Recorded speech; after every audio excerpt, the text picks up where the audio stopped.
ഏത് ഷാ വന്നാലും തമിഴ്നാടിനെ ഭരിക്കാൻ കഴിയില്ല. മാത്രമല്ല ഇന്ത്യയിലെ മുഴുവൻ സംസ്ഥാനങ്ങൾക്കും വേണ്ടിയാണ് തമിഴ്നാട് പോരാടുന്നത്. തെരഞ്ഞെടുപ്പിൽ വിജയം DMKയുടേതാണ്.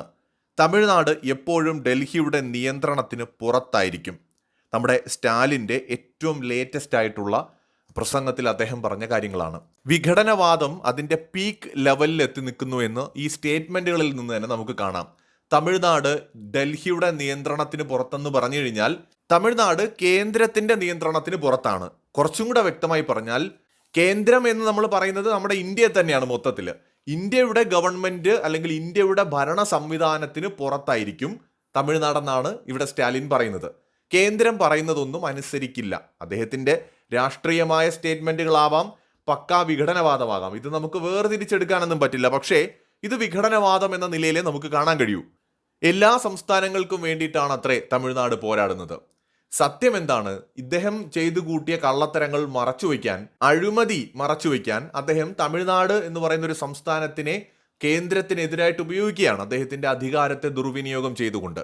സ്റ്റാലിന്റെ ഈ പ്രവണത ശരിയാണെന്ന് നമുക്ക് പറയാൻ പറ്റുമോ? ഒരിക്കലുമല്ല.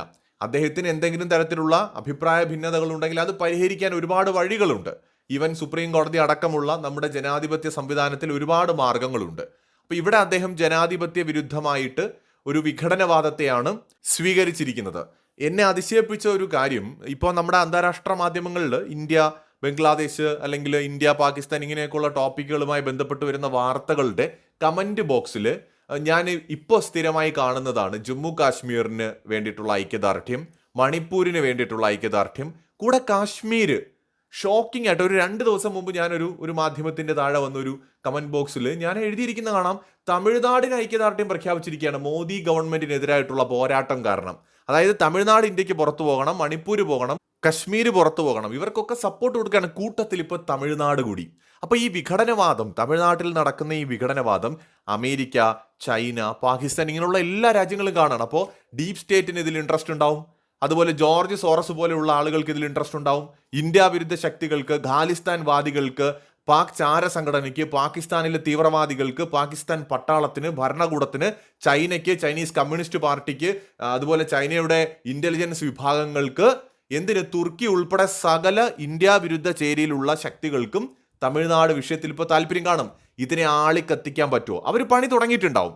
ഇങ്ങനെയാണ് ഇത് വർക്ക് ചെയ്യുന്നത്. എവിടെയെങ്കിലും ഒരു ചെറിയൊരു തീപ്പൊരി കണ്ടു കഴിഞ്ഞാൽ അതിനെ ആളിക്കത്തിക്കാനുള്ള പണിയാണ് ഈ രഹസ്യാന്വേഷണ ഏജൻസികൾ, അതുപോലെ തന്നെ വലിയ ഈ ഡീപ് സ്റ്റേറ്റ് എന്നൊക്കെ പറയുന്ന പോലെ വലിയ ഗ്രൂപ്പുകൾ അവർ ചെയ്യുന്നത് എപ്പോഴും അതാണ്. ഇപ്പോൾ ഡീപ് സ്റ്റേറ്റിന് എന്ത് ചെയ്യാൻ പറ്റുമെന്ന് വെച്ചാൽ അവരുടെ നിയന്ത്രണത്തിലുള്ള മാധ്യമങ്ങളെ ഉപയോഗിച്ചുകൊണ്ട് നിരന്തരമായിട്ട് ഇന്ത്യക്കെതിരായിട്ട് തമിഴ്നാടിനെ സപ്പോർട്ട് ചെയ്തുകൊണ്ടുള്ള ഒരു ലേഖനങ്ങൾ എഴുതിപ്പിക്കുക, വാർത്തകൾ കൊടുക്കുക.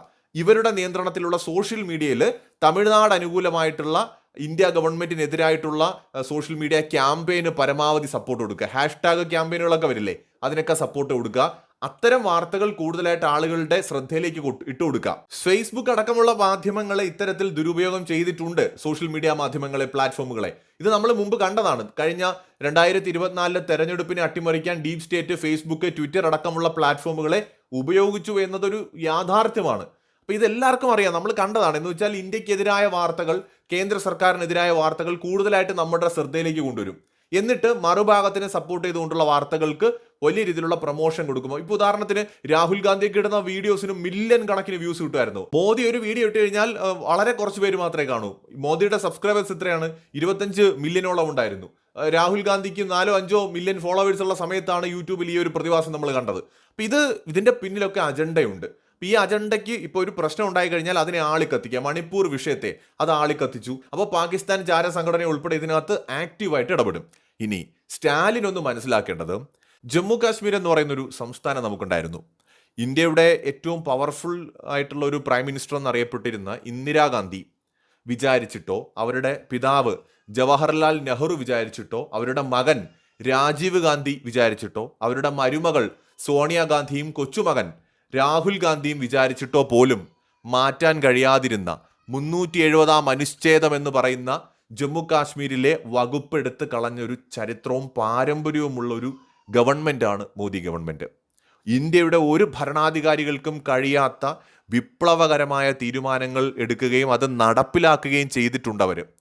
ആ ജമ്മു കാശ്മീർ വിഷയം പരിഹരിച്ച് ഇന്ന് അവിടെ ശാന്തമാക്കാൻ കഴിഞ്ഞ ഒരു കേന്ദ്ര ഗവൺമെന്റിനെ, ഒരു ഭരണാധികാരി എന്ന നിലയ്ക്ക് നരേന്ദ്രമോദിക്ക് നടന്നു പോകുമ്പോൾ കാലിൽ തറച്ച വെറും ഒരു മുള്ളു മാത്രമാണ് സ്റ്റാലിൻ്റെ ഈ വെല്ലുവിളികളും തമിഴ്നാട് ഒരു രാജ്യമാക്കാനായിട്ടുള്ള അദ്ദേഹത്തിൻ്റെ വിഘടനവാദവും. ഒരു നിസ്സാരമായ ഒരു പിന്നുകൊണ്ട് നരേന്ദ്രമോദി ഇതിനെ എടുത്തു കളയും. ഇത് വൈകാതെ നമുക്ക് കാണാം. ഈ വെല്ലുവിളിയൊക്കെ നടത്തുമ്പോൾ ഈ പറഞ്ഞ പോലെ നമ്മുടെ പൃഥ്വിരാജിൻ്റെ ഭാര്യ സുപ്രിയ മാറിപ്പറഞ്ഞൊരു ഡയലോഗ് ഉണ്ടല്ലോ, അത് ഇവിടെ നമുക്ക് വർക്കാവും. അതായത് ആളെറിഞ്ഞ് കളിക്കട എന്ന്. അത് വൈകാതെ സ്റ്റാലിന് മനസ്സിലാവും. കുറച്ചും കൂടി സ്റ്റാലിന് മനസ്സിലാകണമെങ്കിൽ, കുറച്ച് നേരത്തെ മനസ്സിലാകണമെങ്കിൽ, ഡൽഹിയിൽ മുമ്പൊരു മുഖ്യമന്ത്രി ഉണ്ടായിരുന്നു, നമ്മുടെ അരവിന്ദ് കെജ്രിവാൾ എന്നാണ് അദ്ദേഹത്തിൻ്റെ പേര്. അദ്ദേഹത്തോട് ചോദിച്ചാൽ മതി. മറ്റൊരു വീഡിയോയുമായി വീണ്ടും വരാം.